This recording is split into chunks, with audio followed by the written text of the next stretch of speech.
code is getting pretty advanced. So to kick off this topic, let's talk about debugging strategies. Even when software developers plan with pseudocode, it's pretty rare that a piece of code works perfectly on the first try. You've probably noticed that your code usually starts with some bugs.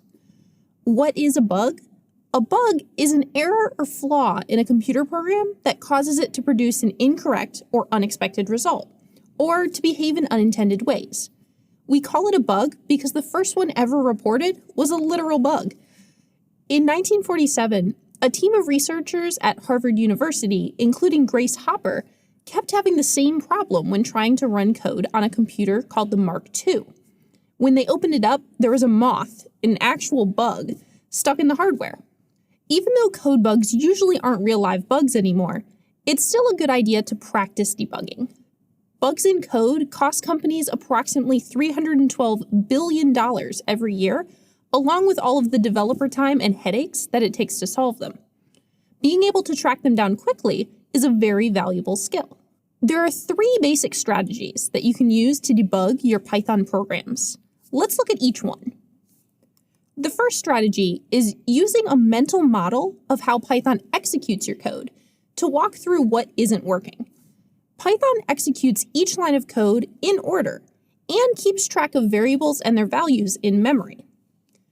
This piece of code is supposed to tell us if the input list contains a 0, but it keeps returning false, even though this list, 120, does contain the value 0. Let's step through using our mental model of how Python executes code to find the bug. This for loop starts by getting the first value in the list. Then, we check to see if the value is 0. Because it isn't, Python jumps to the else line and returns false. All right, using our mental model, we've discovered that Python never gets past the first value in the list. We need to return false after the for loop, when we've checked if every value is a 0.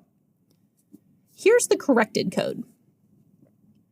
Now, we loop through every single value in the list to find the 0, and return true. The second debugging strategy is to read the error messages that the Python console gives you. Error messages have a few parts, and we usually start to read them from the bottom, or the most recent line in the console. First, we see the error type and a short explanation of what happened. Above that is the line of code that Python thinks caused the error.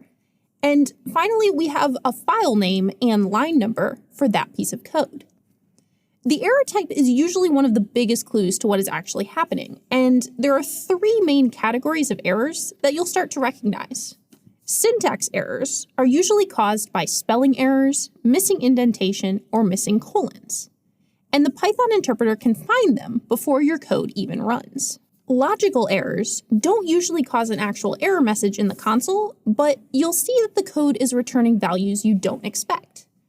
Maybe you wanted to print that the weather is warm when it's over 90 degrees Fahrenheit, but the code is actually printing that it's snowing outside. Runtime errors show up when your code crashes while it's running. You've seen runtime errors before when Python needed you to convert a data type for an operation. The last debugging strategy we'll look at is print debugging. You can use print statements in your Python code to check that it works in the way you expect. Let's see a few places you might want to use a print statement. We could print the value of a variable to check it after a calculation or to make sure that it's the correct type. We might use print to make sure that a function got called when we expected, or to check the value that a function is returning.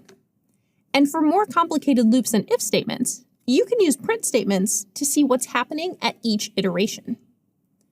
Use the next activity to practice these debugging strategies, and remember to use them to save time when you run into an unexpected Python error.